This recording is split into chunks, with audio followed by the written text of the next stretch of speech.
नमस्कार दोस्तों, स्वागत है आप सभी का my YouTube channel study 92A में। तो दोस्तों, अगर आप लोग किसी भी गवर्नमेंट जॉब की तैयारी करते हैं तो आप लोगों के लिए ये क्लास बहुत ही महत्वपूर्ण होने वाली है। तो दोस्तों, आज हम लोग बात करेंगे भारतीय संविधान पर से। दोस्तों, इसमें आज हम आप लोगों को कराएंगे संविधान से संबंधित कुछ क्वेश्चन। जैसे दोस्तों, इसमें कराएंगे कि संविधान के किस भाग में क्या है, अनुच्छेद क्या है, संविधान संशोधन से महत्वपूर्ण 25 क्वेश्चन, टॉप 25 क्वेश्चन करवाने वाले हैं। तो दोस्तों बने रहिए हमारे साथ। तो चलते हैं दोस्तों प्रश्न की ओर, देखते हैं कि पहला प्रश्न है दोस्तों हमारा कि संविधान के किस भाग और अनुच्छेद में संविधान संशोधन की प्रक्रिया उल्लेख है। किसमें है? तो दोस्तों ये है भाग 20 अनुक्रमांक मतलब अनुच्छेद जो है 368 में। किसमें दोस्तों? भाग जो है 20 और अनुच्छेद 368 में दिया है।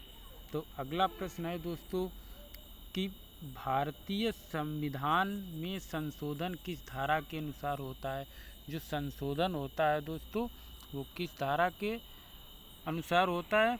तो दोस्तों ये होता है धारा 368 के अनुसार। किसके? धारा 368 के अनुसार जो संविधान संशोधन होता है।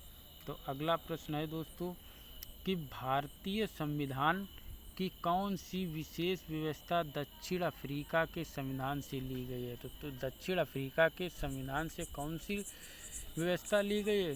तो लोगों लिया गया दक्षिण अफ्रीका से संविधान संशोधन लिया गया। क्या लिया गया? संविधान संशोधन की व्यवस्था दक्षिण अफ्रीका के संविधान से ली गई है। तो चलिए दोस्तों अगला प्रश्न देखते हैं कि अगला प्रश्न है दोस्तों कि संविधान संशोधन कितने प्रकार से किया जाता है। संविधान संशोधन जो है कितने प्रकार से किया जाता है। तो दोस्तों संविधान संशोधन जो है 3 प्रकार से किया जाता है। कैसे? 3 प्रकार से संविधान संशोधन किया जाता है। तो अगला प्रश्न दोस्तों देखते हैं कि अगला है संविधान संशोधन विधेयक सर्वप्रथम कहाँ प्रस्तुत किया जाता है। संविधान संशोधन विधेयक जो है सर्वप्रथम कहाँ प्रस्तुत किया जाता है। तो ये दोस्तों संसद में किया जाता है। कहाँ किया जाता है? संसद में किया जाता है। तो अगला प्रश्न है दोस्तों कि संविधान संशोधन की पहल कहाँ की जा सकती है। जो संविधान है, संविधान संशोधन की जो है पहली पहल कहाँ की जा सकती है। तो वो की जाती है दोस्तों संसद के किसी भी सदन में। दोस्तों संसद के किसी भी सदन में संविधान संशोधन की जो है पहली पहल की जा सकती है। तो दोस्तों अगला प्रश्न देखते हैं कि प्रश्न हमारा है कि संविधान के अधिकांश अनुच्छेदों को संशोधित करने के लिए कौन सी प्रक्रिया को अपनाया जाता है। तो कौन सी प्रक्रिया को अपनाया जाता है?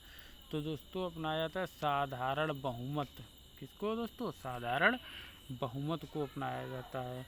तो दोस्तों अगला प्रश्न देखते हैं। अगला प्रश्न है दोस्तों भारतीय संविधान के अधिकांश अनुच्छेदों को किसके द्वारा संशोधित किया जाता है। तो किसके द्वारा संशोधित किया जाता है? तो दोस्तों ये संसद के द्वारा संशोधित किया जाता है। किसके? संसद के द्वारा भारतीय संविधान के अधिकांश अनुच्छेदों को जो है संशोधित किया जाता है। तो अगला प्रश्न है दोस्तों क्या राज्य विधानमंडल संविधान संशोधन की प्रक्रिया को प्रारंभ कर सकता है। जो राज्य विधानमंडल है संविधान संशोधन की प्रक्रिया को प्रारंभ कर सकता है। तो दोस्तों नहीं प्रारंभ कर सकता है। क्या है कि नहीं प्रारंभ कर सकता है। तो अगला प्रश्न है दोस्तों, अगला प्रश्न है भारत के संविधान में प्रथम संशोधन किस वर्ष में किया गया था। जो भारत में प्रथम संशोधन है दोस्तों वो किस वर्ष में किया गया था।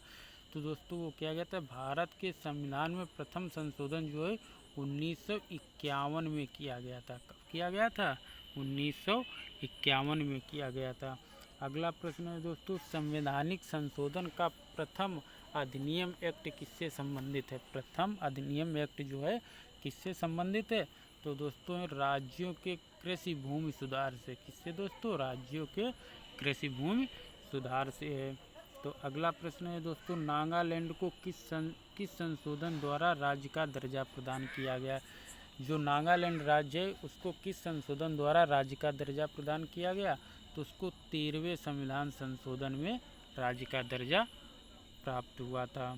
तो अगला प्रश्न है दोस्तों, किस संशोधन द्वारा पंजाब और हरियाणा के राज्यों को पुनर्गठित करके तथा चंडीगढ़ के केंद्र शासित प्रदेश बनाया गया? तो क्या है दोस्तों, किस संशोधन द्वारा पंजाब और हरियाणा के राज्यों को पुनर्गठित करके तथा चंडीगढ़ को केंद्र शासित बनाया गया? तो वो था दोस्तों 18वां संविधान संशोधन। क्या था कि 18वां संविधान संशोधन द्वारा पंजाब और हरियाणा के राज्यों को पुनर्गठित करके तथा चंडीगढ़ को केंद्र शासित प्रदेश बनाया गया था। तो अगला प्रश्न है दोस्तों कि सिंधी भाषा को किस संवैधानिक संशोधन द्वारा शामिल किया गया था? जो सिंध भाषा है उसको किस संविधान संशोधन के द्वारा शामिल किया गया था? तो उसे दोस्तों 21वें संविधान संशोधन द्वारा 21वां जो संविधान संशोधन था संशोधन के द्वारा शामिल किया गया था। तो अगला प्रश्न है दोस्तों कि किस संवैधानिक संशोधन द्वारा मेघालय राज्य की स्थापना की गई थी? मेघालय राज्य की स्थापना किस संविधान संशोधन द्वारा की गई थी? तो दोस्तों 22वां संविधान संशोधन के द्वारा किसकी मेघालय राज्य की स्थापना की गई थी।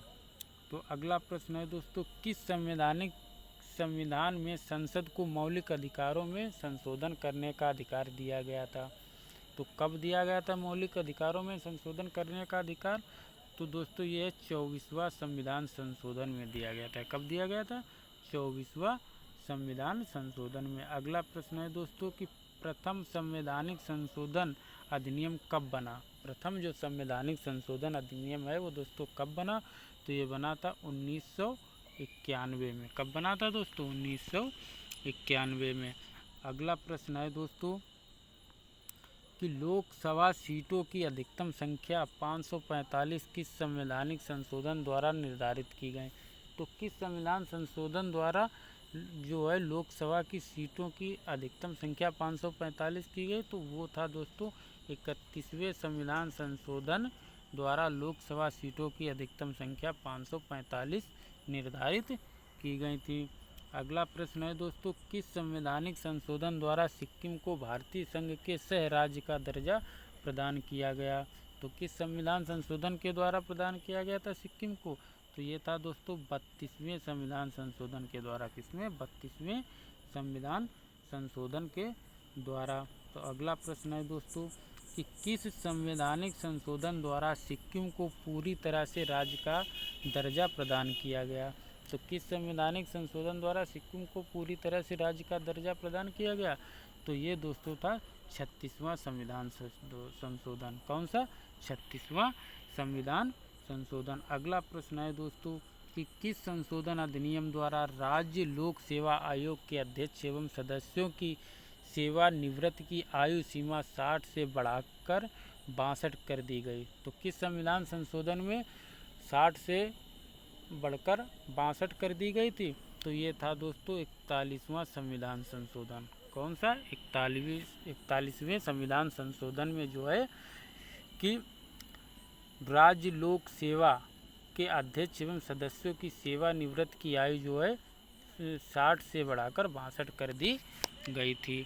तो अगला है दोस्तों कि निम्नलिखित में से कौन सा संशोधन अधिनियम मिनी संविधान माना जाता है? तो मिनी संविधान कौन सा माना जाता है? संविधान ये दोस्तों 42वां संविधान संशोधन 1976 जो है ये क्या इसे अधिनियम जो है मिनी संविधान माना जाता है। 42वां संविधान संशोधन जो है मिनी संविधान माना जाता है, मिनी संविधान के नाम से जाना जाता है। या ये भी पूछा जाए कि संविधान का मिनी संविधान कौन सा है? तो दोस्तों ये कौन सा है? 42वां संविधान संशोधन।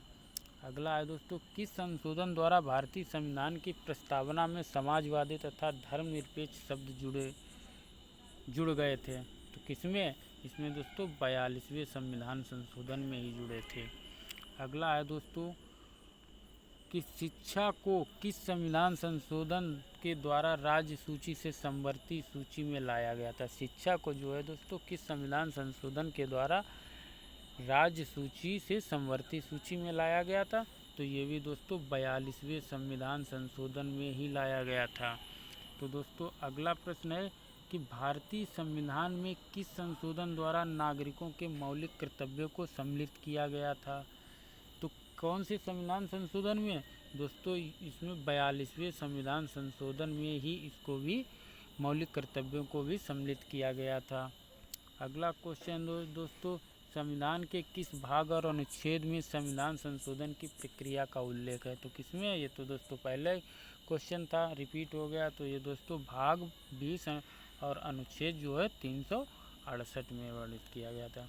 तो दोस्तों आप लोगों को ये मेरी क्लास कैसी लगी। अगर दोस्तों ये वीडियो आप लोगों को अच्छा लगे तो मेरा चैनल सब्सक्राइब करें, शेयर करें अपने दोस्तों में, और कमेंट करके ज़रूर बताइएगा दोस्तों कि आप लोगों को ये वीडियो कैसा लगा। तो मिलते हैं नेक्स्ट क्लास में। तो दोस्तों तब तक के लिए जय हिंद, जय भारत।